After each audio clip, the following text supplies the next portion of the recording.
Hello and welcome to British English with Alexander. Good morning, good afternoon, good evening, wherever you are in the world. Today we're going to be talking about another really important unit of our journey. We're talking about verb plus W8 clause. It's really important because we're talking about reported speed, things that we normally say in our day-by-day life. Okay, just before we get started, please, I'd like to invite you to subscribe to this channel so we can help English learners all over the world to improve their English, bringing it to the next level. This is practically advanced English. We're improving it day by day. Okay, without any further ado, let's get started. This is unit 34. We've got to address verb plus W8 clause. By the way, I have a doubt. Do you know how to pronounce that letter in English? Actually, that word should be spelled like this. Double U. That is U plus U.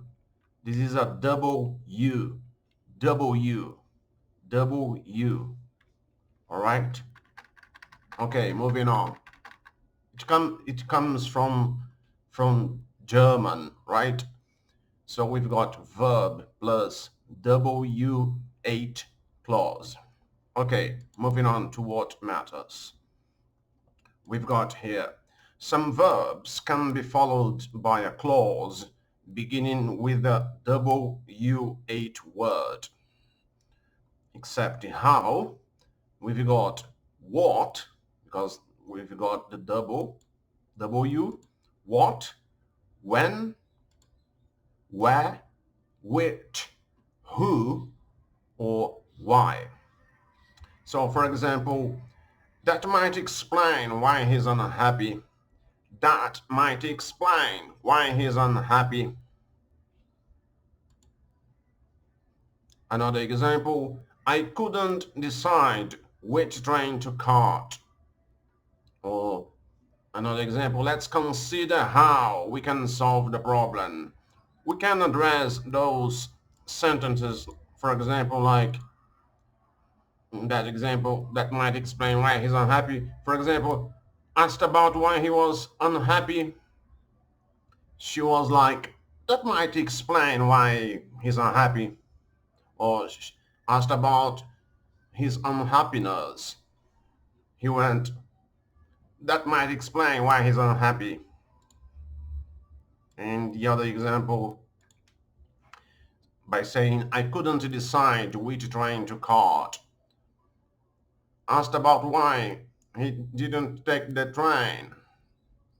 He was like, I couldn't decide which train to catch. Another example, let's consider how we can solve the problem. So, for example, asked about why they weren't able to solve the problem. They were like, let's consider how we can solve the problem. But basically, notice that after those verbs, to explain, to decide, to consider, we've got those words, the W8 word that might explain why he's unhappy. I couldn't decide which train to catch, and let's consider how we can solve the problem. Basically, we're using those W8 words after those verbs.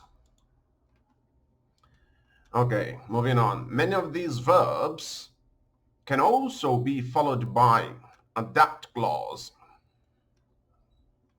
For example, I decided that I ought to leave. So notice that we say, I decided that I ought to leave. But we normally don't say ought to because there's a double T, T, T. I ought to leave. So in speech, we'd say ought to, because there's a double T. So the T sound goes together. So we say only one T. I decided that I ought to leave. I decided that I ought to leave. Ought to leave. I decided that I ought to leave. Not I decided that I ought to leave. That's okay if you say I decided that I ought to leave. But in normal speech, you normally hear I ought to leave. I decided that I ought to leave. So this is a that clause because it starts with a that. This is a that clause. When we say a that clause, it's a clause that begins with that. You decided what? That I ought to leave. That I ought to leave. That I ought to leave is the that clause. Another example, a WH clause, except Y plus to infinitive. For example, did you find where to go? This is a WH clause followed by to infinitive. Did you find where to go? Did you find where to go? Did you find out what? Did you find out where to go? So we've got the WH sentence followed by a to infinitive. Did you find out where to go? Yes, I found out where to go. Yeah, I found it. Yes, I did. I did find out. We can also use those patterns with the following verbs. I'm just to know about pronunciation. I'm gonna pronounce those verbs. We can use those patterns of that clause or WH clause in those patterns with the following verbs. Also with the verbs to arrange, calculate, check, choose, debate, determine, discover, discuss, establish, find out, forget, guess, imagine, know, learn, notice, plan, realize, remember, say, see, talk about, think about, understand, wonder. Remember that to learn those verbs, you should put them inside a context. I'm just reading them so you can know how we can pronounce those verbs. Okay, moving on.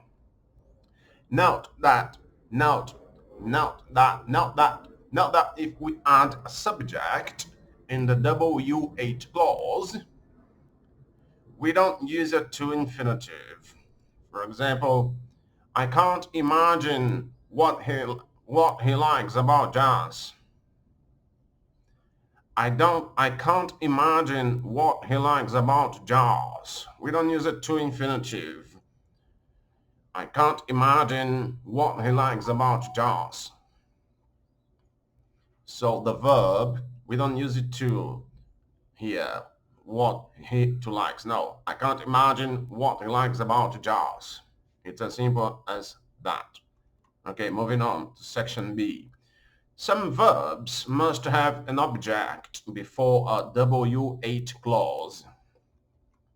For example, she reminded me what I had to do.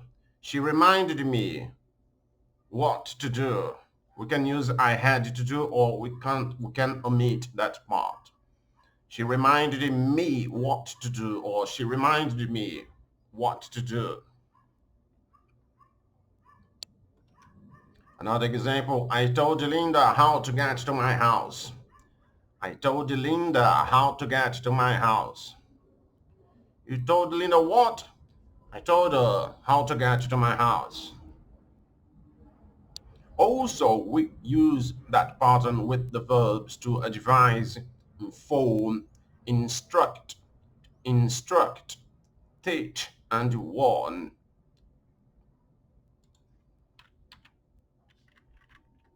This is the verb to instruct. Okay, Moving on. The verbs ask and show often have an object before a WH clause, but not always. For example, I asked him how I could get to the station and he told me.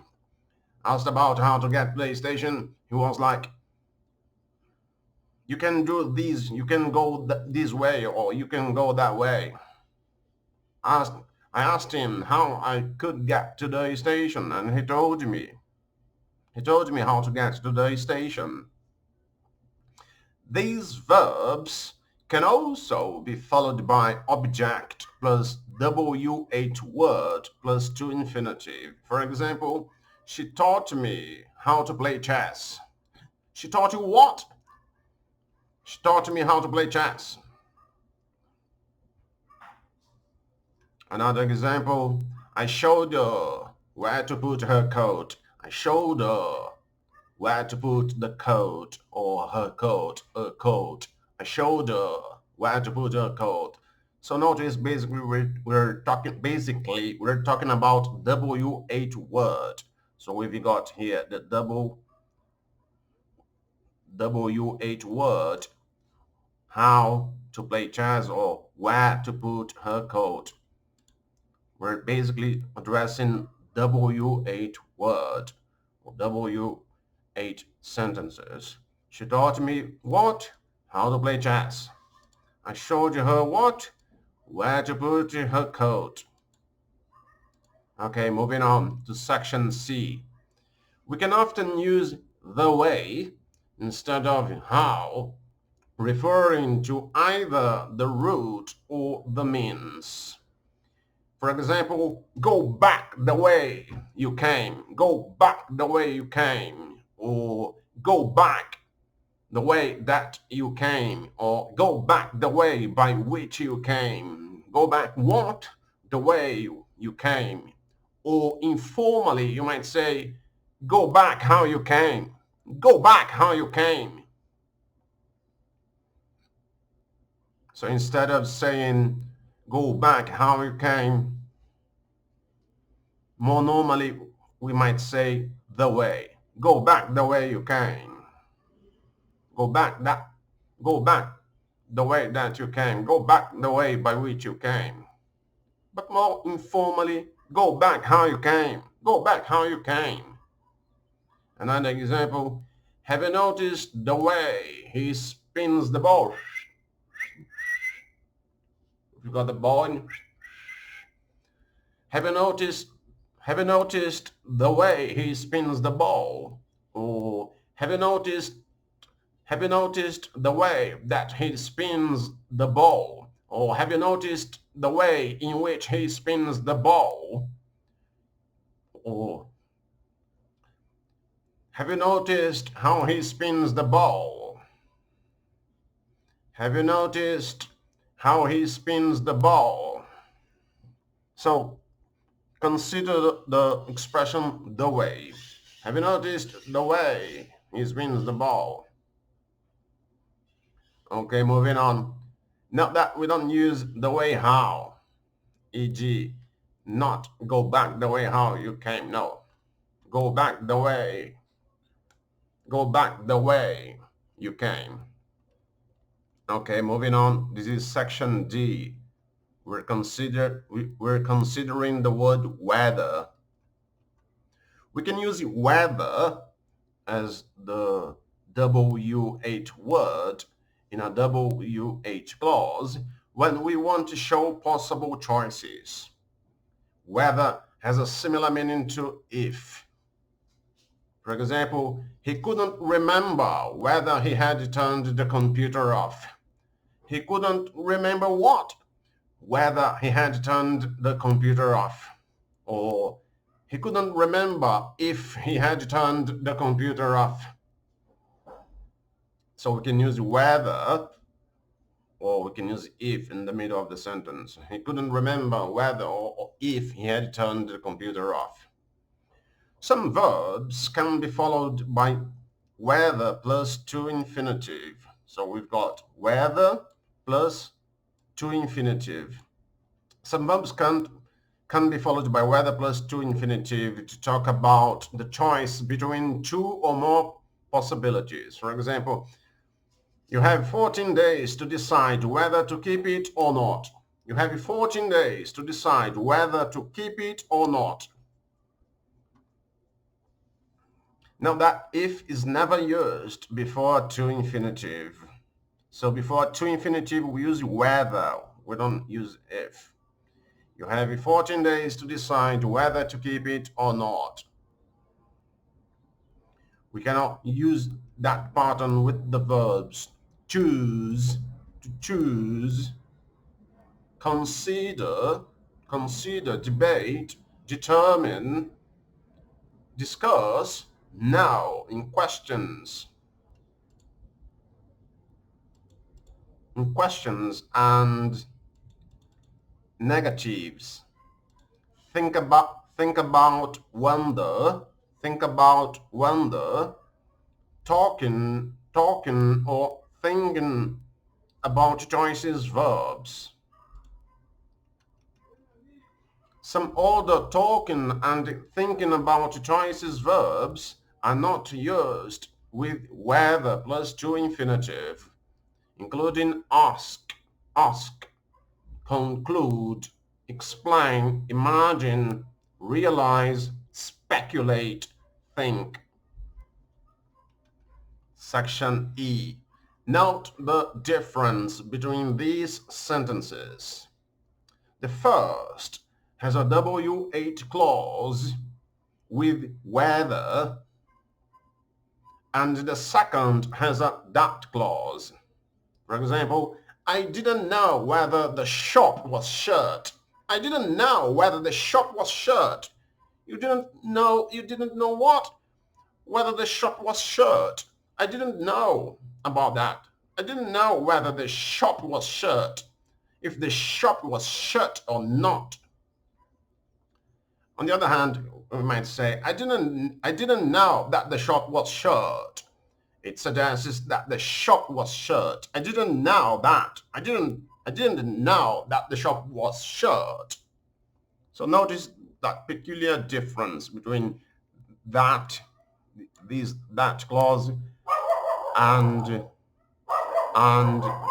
W8 clause. I didn't know whether the shop was shut.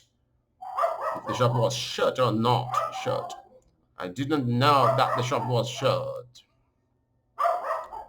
Okay, moving on. This is section of that lesson. In rather formal contexts, particularly in writing, we can use us to with a meaning similar to about. Sorry about the sound of the dogs. In rather formal contexts, particularly in writing, we can use us to with a meaning similar to about or concerning before a W8 clause. This is most common before whether. For example, opinion was divided as to whether the findings from the study were representative of the population as a whole. Opinion was divided as to whether concerning about the findings from the study. Opinion was divided as to whether the findings from the study were representative of the population as a whole. Or less formally, opinion was divided whether the findings from the study were representative of the population as a whole. Sorry about the barking of the dogs, and we've just finished that lesson. I hope you've enjoyed it and that lesson may be useful for you to improve your English. Please, I'd like to invite you to subscribe to this channel. Share the content with all of your friends and English learners all over the world so we can keep up the work. Cheers.